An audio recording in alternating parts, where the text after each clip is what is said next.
Hey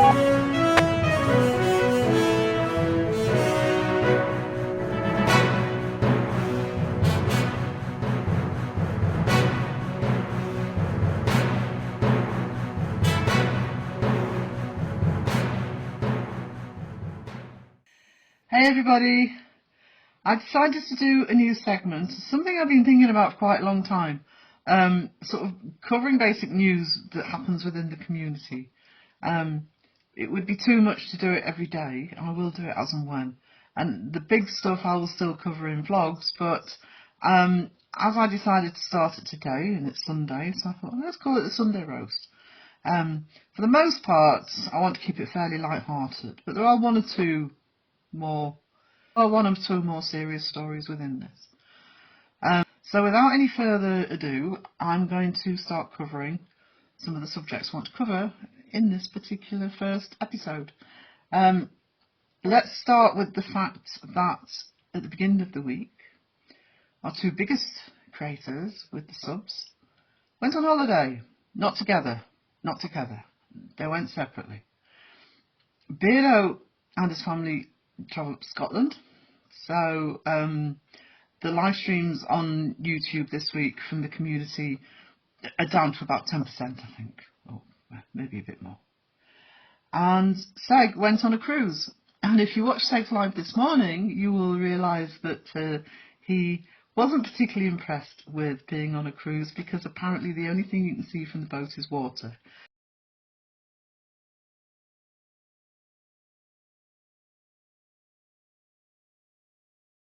Go figure. You know, thanks for the warning, Seg. You know, I was wondering what you could see when you're on a boat, and apparently it's the sea. Okay, so one of the things that happened while Beardo was away, and this happened a night or two ago, is he lost his wrestling championship title. He is no longer the champion. Joe Vitali is the new champion.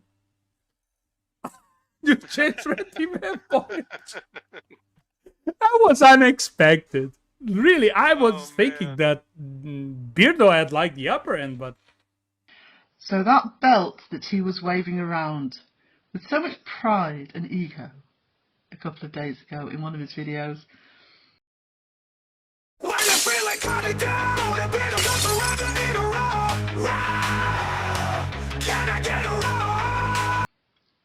Beardo, you're going to have to get Joe Vitali's address and send it to him, because it's his now.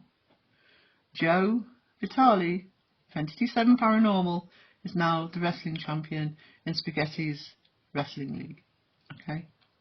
I won't mention I lost.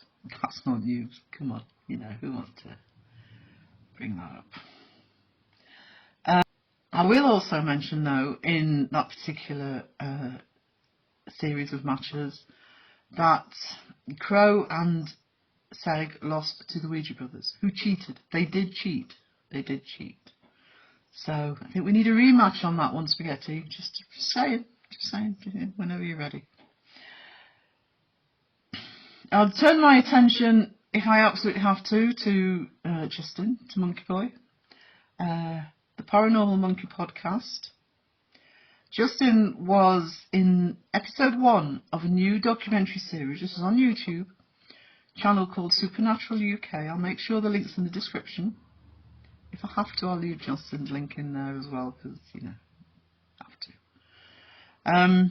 And a marvellous thumbnail for the video.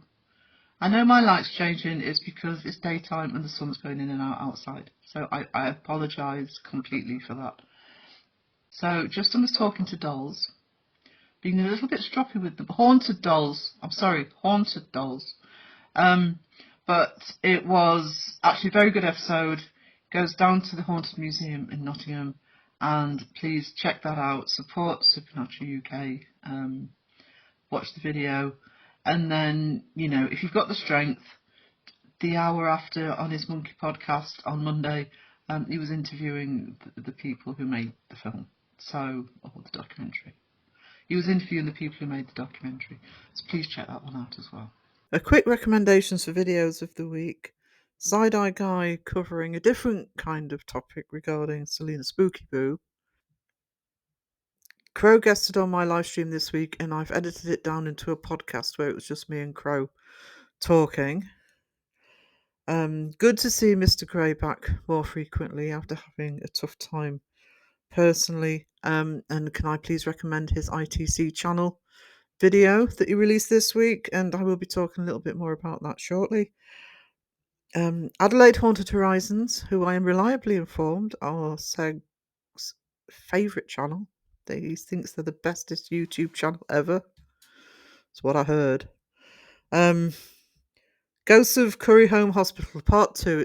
It's a collaboration with Paranormal Quest. Obviously, Part 1 is on there as well. Highly recommended investigation channel. Please go check them out if you haven't already. And also, as we can't seem to be able to get rid of the Annabelle stories, can I please recommend Shape covering that topic this week as well? I also want to finish talking about a far more serious subject, but I want to turn it, by the end of it, into some positivity. And so I don't want people clicking off, oh, I've heard enough of this. Please just bear with me. If you've got this far, please bear with me till the end. Now, obviously this week we lost Ozzy Osbourne. And I did put a very short tribute video out, and I really wanted to do a vlog on the fact that the usual suspect, Paranormal, put within hours of the news being announced, I mean not even a day, within hours, he had the spirit box out and was contacting Ozzy. I looked today and he's put a full video out, and the thumbnail is on its own without even clicking on the video is a disgrace. We know that these channels are appalling. I will address in a vlog the whole thing about thinking that if somebody's famous, especially, they're fair game to be looked at in this way within hours of them passing. So I'm not going to say too much more about that at this point, but it was disgraceful. What I would like to say about this, though, is obviously, I mean, there are people who think, well, what's this got to do with the community? Well, the way that the ITC channels handle celebrity deaths has a lot to do with the community, and debunking and fake paranormal in general. But also people are saying, well, why do people keep going on about it? And I just want to say something from my point of view, and I'll put in a soundbite from Crow as well, who was on my live on Wednesday. And what needs to be stressed is when it's somebody like Ozzy, when it's somebody so iconic like Ozzy. I really liked Ozzy, always have. Always been a massive rocker. Right from being a teenager, I was a musician. I turned 13 in 1980, and rock music, spent so long trying to find music to listen to. I ended up listening to a lot from the 70s, because here in the UK, you know, it all went synthesizer, so it wasn't good. And so I know my rock, and I know my rock history. I saw Ozzy at Donington in 1984 with AC/DC headlining and Van Halen, the original Van Halen on. So I feel honoured that I saw that. So I'm pleased I did see him. It's the only time I saw him, but I am pleased to see him. But here's the thing about somebody like Ozzy. Yeah, we're often sad when a celebrity dies, because we partly know that we feel as though we know them because we see them all the time, you know, albeit on a screen or whatever. But then, the older you get, the more you realise that there are certain times when there were certain people who pass away that you kind of almost think they're going to be around forever. I mean, Aussie just seemed indestructible. Survived for years and was a massive part of my generation growing up. I'm sure the next generation and further generations growing up. He was there. He was part of the scene. He was part of our past. And sometimes it's hard to let go of somebody who is part of our past, even if we didn't know them. And that's actually, yes, we are sad that somebody's died. We're sad that their family are having to go through what they went through. Because to us he was Ozzy Osbourne, to his family he was dad, he was husband. Wanted to do that last concert.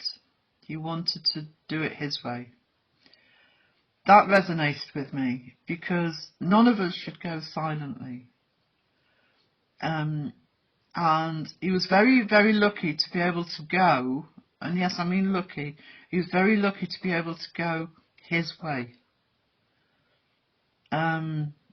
Now, those who are in my live chats know that my father passed in 2020. Ironically, the pandemic actually meant that he could go the way he wanted to because he died at home. And if we hadn't had the pandemic, he wouldn't have been allowed to. The hospitals would have insisted that he either stayed in hospital or went into hospice. And I always am grateful he got that wish that he would die at home with us around him. The reason the channel's called Fantastic Publishing, so final bit of news from me, self-promotion on my own channel, shocking, is the reason it's called Fantastic Publishing is because I worked with my father the year before because he wrote so many children's books. And I was illustrating them and we were going to get them independently published and I was going to use the channel to advertise them, as well as some of my own writing and comic books. That's why this channel's called Fantastic Publishing. That's why publishing's in the title. The one regret I have is that he never saw one of his books published. So that is something that I'm still going to work on. I'm determined it's one, even if it's just one, that I get one of them out there, but hopefully more. So don't go silently, but remember those that we love, those that we admire, those that we're fans of. Remember them the way that they were. Remember them the way that they were, not the way that Paranormal and the ITC channels are trying to force memories on. People are a treasured part of our memory, whether we knew them or not. They're part of our experience. And we need to remember them the way that they were, the way that they influenced us, and the way that they mattered as part of our lives.